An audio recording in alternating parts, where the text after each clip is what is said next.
লাগেজে অতিরিক্ত ওজনের আড়ালে কোটি কোটি টাকার রাজস্ব লুটে নেওয়া বিমান বাংলাদেশ এয়ারলাইন্সের কর্মকর্তারা আছেন বহাল তবিয়তে। কুয়েত স্টেশনে এক কর্মকর্তার বিরুদ্ধে অভিযোগ, বাড়তি টাকা নিয়ে অতিরিক্ত মালামাল বহনের সুযোগ দেন। এমনকি লোডশেডে ওজন কম দেখানোয় যাত্রীবাহী ফ্লাইটের নিরাপত্তা পড়ে হুমকিতে। সম্প্রতি কুয়েত থেকে ঢাকায় আসা ফ্লাইটের নিরাপত্তা শাখার ঝটিকা তদন্তে এমন চিত্র ধরা পড়লেও অভিযুক্ত কর্মকর্তা এখনও কুয়েত স্টেশনে বহাল। শুধু তাই নয়, ঢাকা থেকে একই পদে বদলি হয়েছেন তার স্ত্রীও। আরও জানাচ্ছেন আব্দুল্লাহ তুহিন। ভোগান্তি ভুলে চলে আসুন রিগালে। ওয়ারেন্টি সহ স্টাইলিশ কালেকশন নিয়ে রেডি রিগাল ফার্নিচার। 23 জানুয়ারি 2026 কুয়েত থেকে বিমানের BG344 ফ্লাইট 193 যাত্রী নিয়ে শাহজালাল বিমানবন্দরে অবতরণ করে।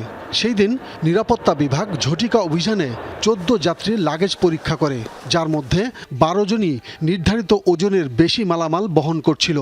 এজন্য তাদের কাছ থেকে বাড়তি ফি নিলেও তা জমা পড়েনি বিমানে।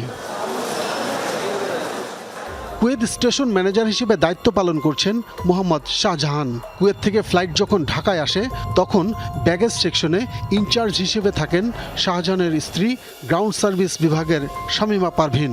ঘটনার যখন তদন্ত চলছে তখনই শাহজাহানের স্ত্রী শামীমা পারভিনকে পদোন্নতি দিয়ে সেই কুয়েত স্টেশনেই ম্যানেজার পদে পদায়ন করা হয়, যদিও একই স্টেশনে স্বামী স্ত্রীর কাজ করার সুযোগ নেই।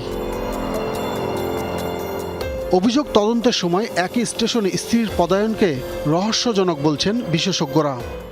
দুর্নীতি বা স্বজনপ্রীতি সবসময় এটা ব্যাপারে উত্থাপন হয়ে আসছে এবং এ ব্যাপারে কোনো দৃশ্যমান কোনো শাস্তিমূলক ব্যবস্থা হয় না দেখেই কিন্তু এখানে নানা রকম অন্যায় করে মানুষ পার পেয়ে যায়।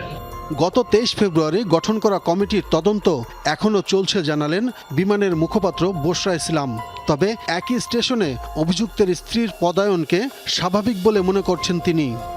ইন্টারভিউয়ের মাধ্যমে ঠিক হয় যে কাকে কোন স্টেশনে দিবে। ওনার ওয়াইফও এই ইন্টারভিউ, ওনাকে চলে আসতে হবে ওখান থেকে, তারপরে উনি ওনার জায়গায় হচ্ছে গিয়ে করছে। ওনার ওয়াইফ আমাদের এমপ্লয়ি, তাকে তো আমরা দেখবো এমপ্লয়ি হিসেবে। কোনো এখানে কোনো নিয়মের ব্যত্যয় হয়নি, এটা ইন্টারভিউ হয়েছে, ইন্টারভিউয়ের মাধ্যমে তার ট্রান্সফার অর্ডার হয়ে আছে এবং সেই ট্রান্সফার অর্ডারটা এখন পর্যন্ত এক্সিকিউট করতে পারে নাই।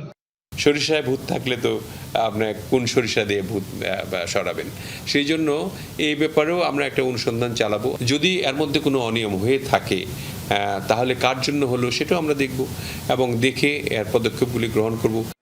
অভিযোগ আছে 3 বছর মেয়াদ পার হলেও অভিযুক্ত কুয়েত স্টেশন ম্যানেজার শাহজাহান নিজেকে প্রধানমন্ত্রীর কার্যালয়ের ঘনিষ্ঠ পরিচয় দিয়ে এখনও বহাল আছেন কুয়েতেই। Bangladesh 343 Abdullah Tuhin, Jamuna News, Dhaka.